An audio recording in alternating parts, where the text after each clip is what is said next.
Pole shift Earth crustal displacement, the climates and fauna of Siberia and Alaska, and the deaths of the mammoths, we finds it to be critically flawed. By the late 1960s the modern theories of continental drift and plate tectonics had become firmly established in geological thought. They had survived close scrutiny and challenges from competing hypotheses and propositions, both within and outside the scientific community. One of the most prominent unorthodox interpretations put forward was Charles Hapgood's Earth crustal displacement, which was never accepted as a truly valid competing scientific hypothesis, and Hapgood was not part of the geological community. Popularized in his 1958 book Earth's Shifting Crust, a key to some basic problems of Earth science, the Earth crustal displacement idea has re-emerged in alternative circles in the last decade. Its most vocal supporters are the librarians Rand and Rose Flamath and the journalist Graham Hancock.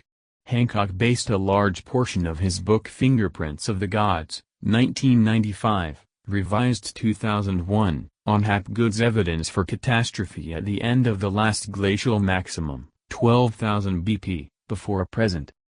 Earth crustal displacement is based on the premise that Earth's lithosphere, the outer part of the rocky Earth, about the uppermost 80 kilometers or 50 miles, has shifted as a whole at different times in the past over Earth's interior.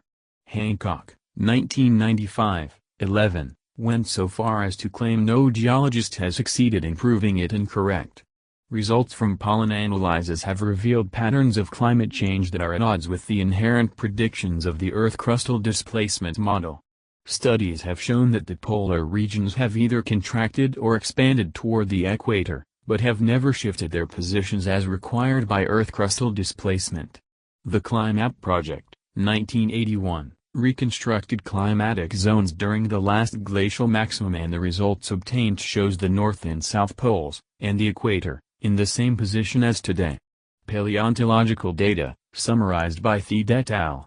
1990, reveals that the Arctic Ocean has continuously experienced polar climates, almost permanent ice cover and glacial-marine sedimentation for all of the late Cenozoic since the mid-Pleistocene. Phillips and Gans, 1997, reconfirmed that, regardless of how the climate has varied in the Arctic polar regions, they have been colder than the oceanic area south of it for at least the past 7 million years. Earth's lithosphere is attached to the mantle in such a way as to make Earth crustal displacement impracticable. The mechanism for Earth crustal displacement was postulated to be the shear weight of the ice built up over time. This caused the crust to shift through unequal weight distribution. However, this weight is compensated for by isostatic depression of the crust.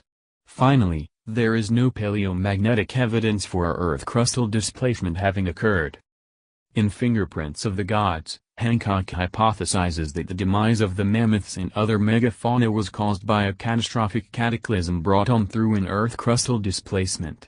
The result was that terrible forces were unleashed on all living creatures during the last ice age and that the northern regions of Alaska and Siberia appear to have been the worst hit by the murderous upheavals between 13,000 and 11,000 years ago.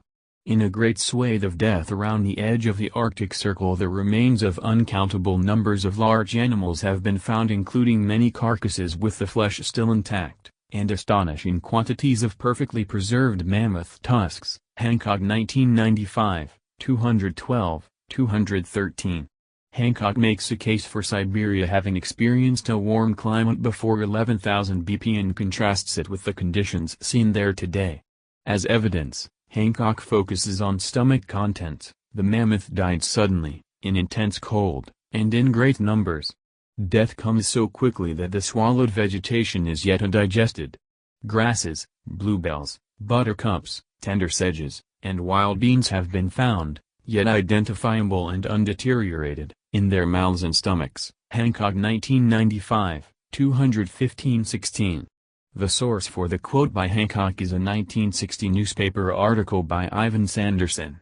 Hancock, 1995, 216, also claims, needless to say, such flora does not grow anywhere in Siberia today. Its presence there in the 11th millennium BC compels us to accept that the region had a pleasant and productive climate, one that was temperate or even warm. What is certain, however, is that at some point between 12 to 13,000 years ago a destroying frost descended with horrifying speed upon Siberia and has never relaxed its grip. In an eerie echo of the Avristic traditions, a land which had previously enjoyed 7 months of summer was converted almost overnight into a land of ice and snow with 10 months of harsh and frozen winter. The positions and actions of ice sheets are more complicated than the blanket portrayal and fingerprints of the gods. The Barents ice sheet covered most of northern Russia and goes unmentioned in Fingerprints of the Gods, as do the reasons behind why Siberia was not all covered in ice. Siberia lay west and southwest of where the Barents ice sheet had formed. There was insufficient snowfall to create enough ice to expand the Barents ice sheet into Siberia. Chinooks blowing down off the ice sheet, moderating the climate of the area in front of them, was the cause of the insufficient snowfall. North America was also subjected to its own Chinook winds. As has been documented with the Sierra Nevadas and other mountain ranges, the air descending 2 to 3 kilometers from the top of an ice sheet would be heated up to an average of 47 degrees centigrade. The areas of Siberia and North America in front of the ice sheets would have experienced a milder winter than present, although their summers were colder, which resulted in more conducive conditions for plant growth and for animals than those currently experienced. Moreover, a rain shadow was cast over Siberia by the ice sheet, and the Arctic Ocean, covered in ice, could provide little moisture for precipitation over Siberia. This scenario was tested by KAKU, Cooperative Holocene Mapping Project, members, 1988, to found a dry Siberia, a glaciated Barents Sea, and a glaciated North America to be compatible. The frozen mammoths. Claims that the mammoths were quick frozen have been propounded for decades and were disputed by Zimmerman and Tedford as long ago as the mid-1970s. 1976, 183, histologic examination of rehydrated tissue samples from late Pleistocene Alaskan mammal mummies demonstrates that the preservative effect of freezing and drying extends to remains 15,000 to 25,000 years old. Some muscle and liver retained identifiable histologic structures. Most tissues were completely disintegrated and partly replaced by masses of bacteria, an indication of considerable post-mortem decay before the remains were entombed beneath the permafrost zone. These points were taken up and elaborated upon further by Curtin, 1986, 51-2. Various legends exist about frozen mammoths. It has been said, for instance, that the scientists who excavated the Bursovka mammoth, discovered in the year 1900, enjoyed a banquet on mammoth steak. What really appears to have happened, as I was told by Professor Anatol Hines, is that one of them made a heroic attempt to take a bite out of the 40,000-year-old meat but was unable to keep it down, in spite of a generous use of spices. The facts are not hard to find. In 1902, Otto Herz, a zoologist at the Imperial Academy of Sciences in St. Petersburg, published in German an account of the expedition to the Bursovka River which he had led the year before, with the purpose of salvaging the mammoth carcass that had been discovered in 1900. The point here is this: Herz definitely states that it was only the superficial part of the cadaver that had been preserved.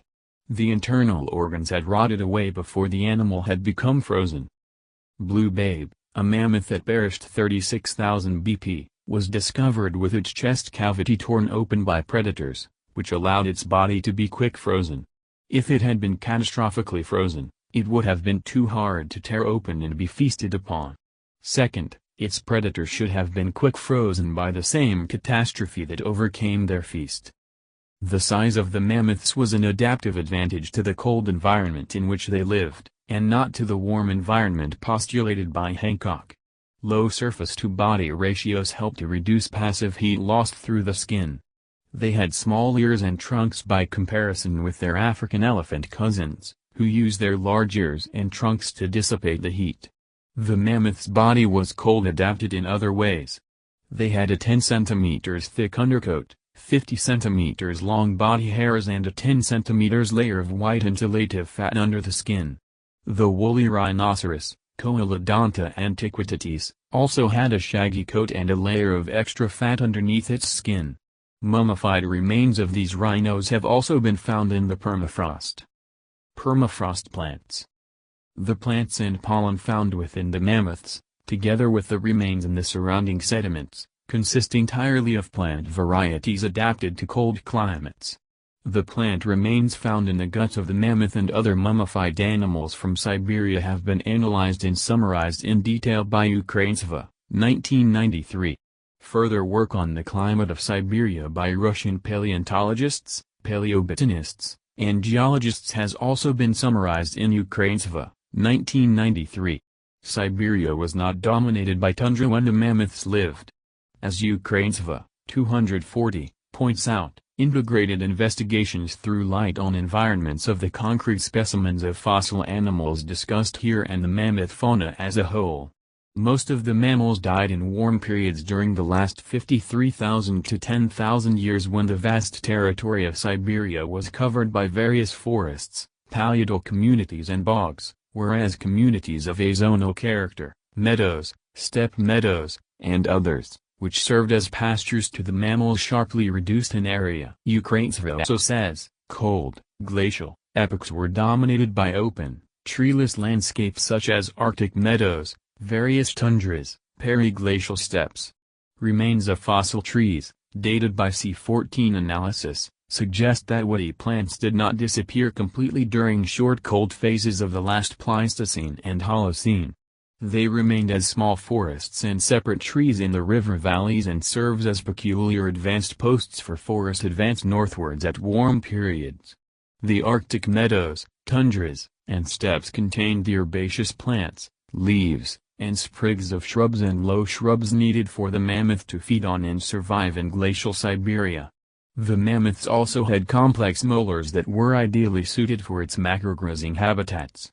These data were available to Hancock when both editions of Fingerprints of the Gods were published. The problem is that the winters had to have been cold enough to freeze and mummify the remains, and the summers warm enough to melt the permafrost and produce mudflows to bury the carcasses.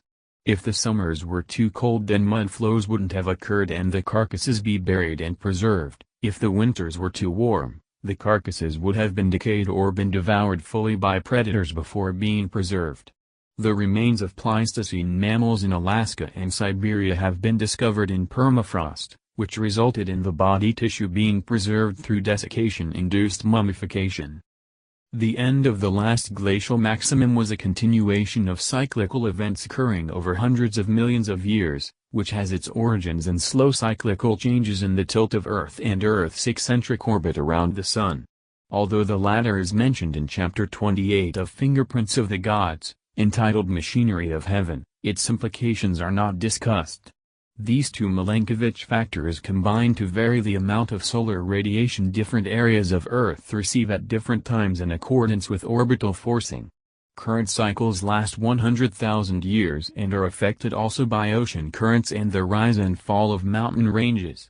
In-depth analyses have been undertaken and presented by John and Catherine Umbre, 1979, as well as Wally Broker and George Denton, 1990. The climate changes that affected the habitats of the mammoths, and other mammals, at the end of the last glacial maximum have been eloquently and concisely expressed by Vershkagin and Baryshnikov, 1984, 506-7, winters with little snowfall and the development of a luxuriant grass cover on hard, dry ground with abundant summer insolation allowed horses, bison, and saiga to occupy huge expanses of northern Eurasia. The boundary between the Pleistocene and Holocene was characterized by sharp, short climatic oscillations, the B*Ling interstatile, 12,400 to 12,000 years BP, the middle Dryas-statile, 12,000 to 8,000 years BP, and the Alarad interstatile, 11,800 to 11,000 years BP, the upper Dryas-statile, 11,000 to 10,300 years BP, and so forth, which affected the Pleistocene species decisively. It was precisely in this time range that the massive extinction of the mammoths and their fellow travelers occurred in the Arctic zone. Testimony to this extinction are the hundreds of thousands of bones from disarticulated skeletons and the occasional frozen carcasses buried in sartan deposits, Lake Wisconsin, in northern Yakutia and on the Tajmir Peninsula. Judging from modern examples of mass death among wild and domestic ungulates in the Kazakhstan steppes, the best explanation for such death at the end of the Pleistocene is the frequent occurrence of snowstorms, blizzards, in winter and the transformation of the nutritious Pleistocene tundra steppe into a boggy, lake-dotted tundra. In subarctic latitudes at this time, taiga and mixed forests advanced rapidly onto open expanses, and a forest fauna developed. From the paleozoologist's point of view, the most convincing proof that the landscape changed radically on the boundary between the Pleistocene and Holocene is the change from a steppe, mammoth fauna into a forest fauna on the Russian plain, in the northern Urals, in Siberia, and even in the Far East. In Siberia,